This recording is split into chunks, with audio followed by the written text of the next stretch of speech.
Good morning, everyone, and welcome to the future of online gaming for the European casino industry, which forms part of Clarion Gaming's ICE 365 Tech Futures series. I'm delighted to be joined by Holland Casino Chief Executive Erwin van Lambaart and Richard Brown, who's Chief Executive of Gaming Innovation Group. So great to have you here today, guys. Pleasure, thank you. Great to be here. Fantastic. Now, to kick off, I was curious, how is Dutch regulation progressing, considering the delays along the way? And what does this mean for Holland Casino? Well, Robin, it has been a very, very, very long wait in the Netherlands. It takes, it has been taking about 15 or 18 years, I believe. Finally, we're going to open the online gambling market. And obviously, Holland Casino is looking very much forward to it. The final dates now finally have been set because it has been going back and forth with a few months all the time. But it now means that on the 1st of April, it's the official date that the KOA, which is the law that makes gambling possible, will go into effect in the Netherlands. The market will finally open on the 1st of October. And the regulator, the KSA in the Netherlands, has made a decision that, we need to hand in all the basic paperwork on April 1st. But all the technical specs, everything that needs to be controlled on the technical specs can be handed in on around probably the 1st of July, which is a good thing, gives a little bit more time for all the operators to be able to make that work going as well. But, it's been a very, very long wait. And I think that we're finally there. Two reasons probably. The first one is the commercial reason, obviously. There is a significant market in the Netherlands, which we'll probably come back to in a minute. But also because then finally, all the operators can really protect our players and our consumers, because until now, that's not been the case. And the law that's actually in effect that needs to take care of all of this is from 1963, which is my birth year. So it's a very long wait to finally take care of this law. Okay, thank you. And then Richard, from the supplier side, how has GIG been working towards the rollout? Yeah, I mean, of course, one of the things we obviously speak to a lot of our customers in the Dutch market, and as you said, is an exciting market. I actually saw a report, I think, from the KSA a couple of weeks ago about the size or their estimated size of the Dutch online market, which I think they're significantly undervaluing the potential there and what the market size is as of today. So there's a lot of interest from the opening up. There's obviously been a lot of heavy advertising restrictions for a lot of the kind of non-local operators there. A lot of excitement about the market. So I think I'm really excited about it opening up. We're working in the background in terms of identifying all of those technical specifications that we need to build into the platform in order to enable the regulations. So we work alongside the regulations as information becomes more clear. And I think, as you pointed out, we have specific dates, specific technical requirements, so we can continue that build into the platform as a supplier to offer to both existing customers and other new entrants into the market as well. And then what sort of impact do you see the regulation having across other jurisdictions? I think, the interesting thing with the online law in the Netherlands, and I'm not sure if everybody is aware of this, and it might be that it's different from quite a few other markets that has opened up over the last 10 years. But in the online law, there are also quite a few requirements going into the land-based operation. So land-based operators are not only being affected because of the regulations for their online proposition that they want to open up the market with on October the 1st.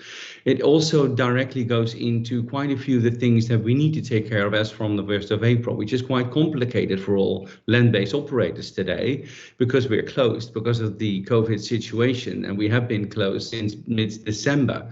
We still have no idea when we're going to open, unfortunately. I hope we're going to be open somewhere around the 1st of May, I hope. But there are quite a few, restrictions in place, not only for online, but also for the land-based operation. And like Richard just already mentioned, I think that the law by the Dutch lawmakers is quite strict, and I think they've been horrified almost by the situation in Sweden. I know that the Dutch Parliament has been very much involved about Which marketing and advertising restrictions should there be in place? And obviously, it's a nuanced discussion because you might just say we're not going to have any advertising like in Italy, for example, nowadays. That doesn't really help because obviously you want reliable, operators to be visible, and you want to be able to, inform the consumer about, these are the regulated and these are the non-regulated and not allowed partners to be in this market. And I'm very curious about how this European development's going to go, because until now it's basically a country per country kind of situation. So obviously the European community has said it's an important general policy that needs to be in place. The principal decision has been taken in Brussels to basically leave it up to local governments and local regulators to organize it. On the other hand, there is, I think we're all noticing this, there is a more centralized coordination starting up. I know that, the chairman of the Dutch regulator is also very much involved with the European regulators society. So I'm quite curious about how that's going to go. But, our laws are quite strict. They're quite clear. It did take a long while, to be a little critical. Richard probably is gonna agree this with me. It took a long while until we really knew what those restrictions were going to be like, and probably still, when we're going into effect on the 1st of October, we probably still need to find out a little bit about, so what do we all agree upon exactly the same elements? But I think it's a good thing to be restricted in a way because it protects our players. But on the other hand, we need to be able to inform our consumers at the same place as well. Thank you, great, Richard. How do you look at it? Yeah, I think you're spot on in many of those points. I think specifically for the Netherlands, what I'm hopeful is that this regulation will actually demonstrate that kind of a fair, open licensing regime is the way forward. On the most part, obviously your knowledge of the specifics will be greater than mine, but what I see is that it looks like a relatively good balance between focused on consumer protection, avoiding too little channelization, which we've seen in other markets, which again, I think the regulators in other markets are underestimating the channelization or the lack of. I think also the KSA has a historical strength in targeting non-compliant operators, which I think is something that other jurisdictions are ignoring, which then just creates more and more pressure towards the black market. So I'm really hopeful that it's a successful regime that can kind of demonstrate to other markets how it should be done. Of course, with all due respect here, I do not personally believe in monopolies, either that be state or private markets. So again, hopefully a successful implementation here can demonstrate to other countries in Europe that a commercial company's balance with monopolies can work in a market successfully together for the benefit of the consumer as well. So I'm really hopeful that we will be able to achieve that with the Dutch regulations to show other jurisdictions how to balance that consumer protection with an open market that removes the black market as well, which is what and nobody wants here as well. That we don't want a dominant black market that removes the commercial viability and impacts players. Okay, and then I suppose just speaking a bit more broadly now. I mean, obviously, we've just we're all at the time of filming in various stages of lockdown, and I was curious to get your thoughts on whether that has led to a permanent shift in behaviour, from traditional land-based players moving online and staying there. Do you feel that's the kind of consequence of all these lockdowns? I would say that obviously I don't think this is actually a new dynamic, but we've seen an acceleration, just as in other industries, for example, high street retail. The move to be online has been progressing for some time, but of course the pandemic has accelerated that shift. Online gambling is no different in that regard. That being said, there's some entertainment value that land-based casinos can bring that I don't think still, even with the innovation in online, it is kind of comparable. There's also a multitude of dynamics in there that accelerates or reduces the speed in which that online shift happens. You have modal adaptation, cultural, historical backdrops. They vary per country. Sweden is a good example where you have high digital adaptation, historically an open market with tolerated advertising of MGA licensed operated casinos and sports books, but then only a handful of kind of online land-based entertainment casino venues. Conversely, Italy, where you have a regulated market for quite some time, there's a multitude of factors that work against the online shift, whether that be cash prevalence in society, etc. So the shift is already there. It's just been accelerated, and I think in particular for regulators, if they support that shift, can drive that forward in a very positive way. No, I totally agree with Richard. It's a principal global development, and it's unstoppable. And it's also the interesting thing for me is that, besides the technological developments, it has a lot to do with human behavior. So obviously, a lot of people who are not used to go shop online or inform themselves online, or just used online for finding their hotel, but still went back to their travel agent, for example, in a completely different sector.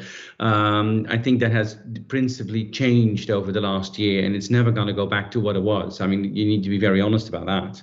I truly believe, on the other hand, that online and land-based do have a very bright future next to each other instead of replacing each other. I think that the whole experience, the whole hospitality and entertainment element of a land-based casino is a completely different experience than actually playing games or doing anything gambling online. I think that from our Holland Casino perspective, I think it gives a big chance to go online, but we also have been investing tremendously over the last few years, and we even during this pandemic are investing in quite a few of our larger venues, because they are crucial regarding the hospitality and entertainment elements of our company. So I think it's a general trend. It's unstoppable, and I think the most interesting thing for me is that there are a lot of people. Everybody between, let's say, 5 and 35 have been growing up in a digital era where they have not been taught how to work with a computer. They've been learning it like they've been learning how to write. For everybody over 35, we have all been, we've been taught how to use digital tooling to either do your work or have a better life or find your entertainment value. The interesting thing for me is that there are a lot of elderly people now who have also digitalized, which is very interesting. So, a lot of people over 40, 50 or 60-year-old have now also find the online world, so to speak, to either shop or do anything else, or order even their groceries online, because they've been delivered to their door because of the corona pandemic. And that's an interesting angle for the online business. It's not only about young people; it's also about the elderly who have been used how to use a computer nowadays. So from the gambling perspective, that's interesting, because that's an interesting development, I think, and we all need to be aware that this has been going on, and it also changes your marketing strategies. Okay, I mean, with that in mind, do you feel that essentially rather than sort of being afraid of that migration, that it's kind of incumbent on the land-based sector to embrace digital as part of its offering to help its post-COVID recovery? Yeah, I can say. Sorry, I just can say, I can say that the demand from online and retail companies over the last year has accelerated. We see that as a supplier. And I think people's mindset, rightly, as you kind of point out before, Erwin, is the ability to use both retail and online to serve the consumer with an omni-channel offering and utilizing local brand affinity, etc., is a really strong product offering and a really powerful proposition to the consumer. So I think despite the troubles and the unprecedented time last year and how the retail businesses have managed through that, which is remarkable, having an online offering is certainly going to have meaningful income streams going forward if it's the adaptation and support of the retail businesses given to the digital channel as well. Yeah, I think our main question mark in our heads, obviously, is how much the opening of the online market in a not open market as it is today will cannibalize the existing turnover. which no one knows. I totally agree with Richard. When you look at the KSA figures of the Dutch market that came out, we believe that the market is already much bigger than that. I mean, we did our own marketing surveys, and we believe that the market is at least already 600 or 800 million euros of value on a yearly basis. It might even be more than that today.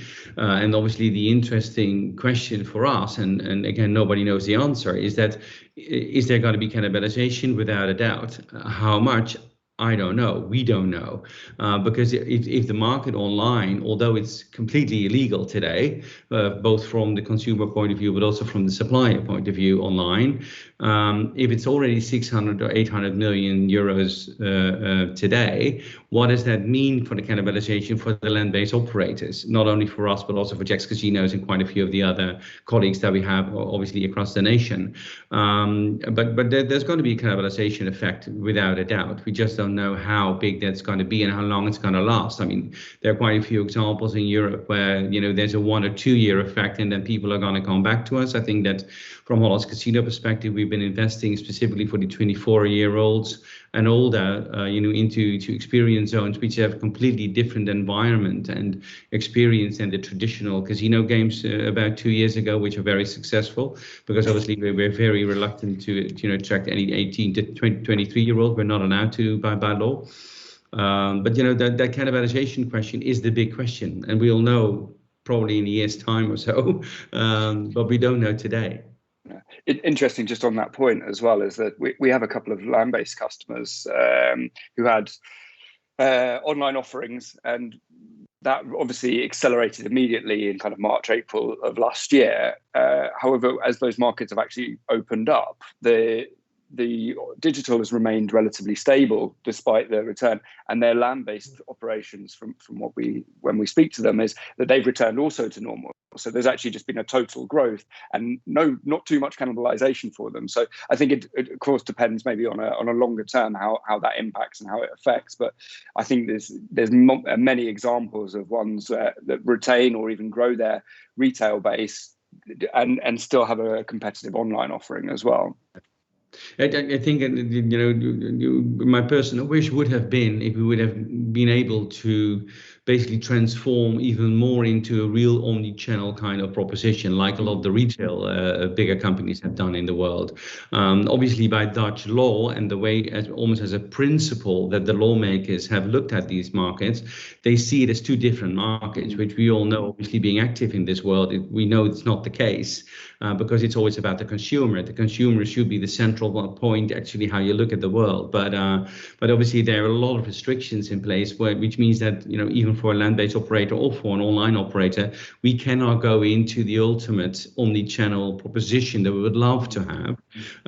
So there are a lot of restrictions in place there. So in a way, hopefully within a few years' time, when the lawmakers are going to evaluate the present laws, there's going to be more possible on the omni-channel level. But we would have loved to go much further than we are being allowed to on the 1st of October in this country. And at least until that moment, we're going to use the brand, we're going to use what we can use and we're allowed to use, but it's quite limited. So considering you have to separate the online and the land-based databases and operations, I mean, how do you take learnings from one channel and apply them to the other and vice versa? Yeah, obviously, like you just said, Robin, it's not allowed to use the existing database for either international operators entering the Dutch market or for us as a land-based operator to use our existing database when you go online. They basically got two different operations. It's two different investment levels as well. Obviously, from a responsible gaming element, it's really crucial that one part of the company learns from one to the other, because obviously we want to protect our customers as much as we can. I think there are a lot of opportunities to make that happen. But, under the present law and under the present restrictions that those laws have, it is quite limited. And we need to be very, realistic about the fact that it is. And also, I think our brand awareness is very strong as Holland Casino in our country, but we do not have the technical knowledge or expertise because we've never been allowed to go online so far. So that's why Playtech as our supplier is really crucial to bring in that technical elements. And obviously together we're hoping to have a really successful online business together from the 1st of October. But it is more limited than we would have wished. Yeah, I think it's a bit of a shame that you aren't able to connect it a little bit further, because we see as a supplier ourselves that the potential crossover, whether that's joined up loyalty, registration, wallets, etc., really can be a strong value proposition towards the consumer. But I also think that they're missing a trick there, that having a single view of the player, both of their online and their offline behaviour, is imperative to provide proper consumer protection as well. The fact that you, for instance, if you have limits, you can set them for both channels. If you're playing in Holland in a retail casino and online, you can set up various other player mechanisms where that may be withdrawal lock for both the retail systems as well as the online, etc. So I think there's that kind of consistent monitoring of player behaviour. By not having joined up systems, I think it's a real shame that people don't embrace that thought process more. So it's a little bit of a shame, because we can also see the power of having that from a commercial aspect, but also the protection of the consumer as well, if it's not implied. And I think what he pointed out there as well is the learning from both parties, the retail and online divisions, needs to be shared, and that the organisation's strategies for both need to be supported. I think we've seen many retail or land-based casinos and operators in the past fail with their online attempts, not necessarily because they've ended up not learning from each other what the consumer of that product really wants as well, and supporting them throughout each of the different strategies. Online can be a strong acquisition channel for the retail business as well, and that needs to be considered in the strategy and the organisation's approach towards the online. Okay, and then finally, how will partnerships help with restrictive advertising controls in Europe? For me, I think having a strong partnership and delivering a strong product with the local land-based casino with advertising regulations is actually really valuable. I think, as before, you mentioned several times, Erwin, one of the powers of having this is this existing brand affinity and brand equity that people have that can supersede new advertising spend. They know their consumer the best. They know if you can build that then into the product, combining with their supplier or the various partnerships and deals, that can really provide a market-leading operation and proposition to the consumer. We also know that from our own experience at Gig, that when we have retail land-based casinos, the cost per acquisition is lower when using the omnichannel solutions, but even without, is also very strong. Leveraging that brand is materially improving their proposition and their ability to acquire customers. I also think that the regulatory dynamic, specifically in Holland, there's obviously a really heavy restriction or almost no international marketing, no TV, no radio, no print for those internationals. So when that opens, that provides an opportunity for everyone, but also an opportunity for many who have honed those experiences in competitive markets such as the UK, Sweden, Italy, and alike, to then go in. So for new entrants, there's a lot of opportunity, and that therefore is also a threat to the existing retail-based businesses that are operating in the market, and that needs to be managed well via the various partnerships they have, the product they have as well, to deal with that threat from new entrants into the market. Yeah, and I think partnerships, I think as a basic business model, are crucial nowadays. I mean, I think the old days where you have a supplier and operator kind of position. I think that the whole idea of partnerships is really building together whatever you want to build. I think for Holland Casino, for example, we signed a contract with the soccer division here in the Netherlands, and ESPN. Obviously, Obviously, we're not the ones who paid the most money for it. There are quite a few other parties who wanted to pay much more than we did. And then you see, you basically the main reason why the Premier League division decided they wanted to go with Holland Casino had a lot to do with the reputation of our company, and they did not want to be affiliated with too aggressive kind of elements. And I think that's crucial for everybody going into this market, already being active in this market. There's a very big commercial opportunity because the whole using of mobile devices in the Netherlands, like in Sweden, for example, and in the Scandinavian countries, is quite intense. But I think it's really crucial, which is also why we believe in our own self-regulation advertising bans, that we need to be careful with how we're going to do any advertising, marketing, or partnership in this country. And that's also why, when we signed the contract with ESPN and a primary league and secondary league, there's a principal element in there where of about 20% of all the funds that we put in there need to be used together for prevention, explaining people what their limits should be like. And it should not only be about the canalization on a commercial level, it should also principally be about responsible gaming, from the DNA of every partnership. And I truly believe if a partnership is based on that, so that it's really balanced on the commercial and the prevention, responsible gaming element of it, then a partnership is going to really work. But it's also going to benefit everybody active in this market, because that's the end of the day what we all want. We all want to have a well-regulated, interesting market where consumers are being protected, but also business can thrive. I think that's the balance that we're all looking for. Thank you very much, everyone, for your time, and thank you very much to Richard and Erwin for joining us for that discussion. Now, there's going to be a lot more where that came from around the theme of tech futures, which is going to be on the website in the link below. And that's going to be running throughout the start of March. We're also going to have a host of sports betting content coming later in the month. So check back for that. Thank you.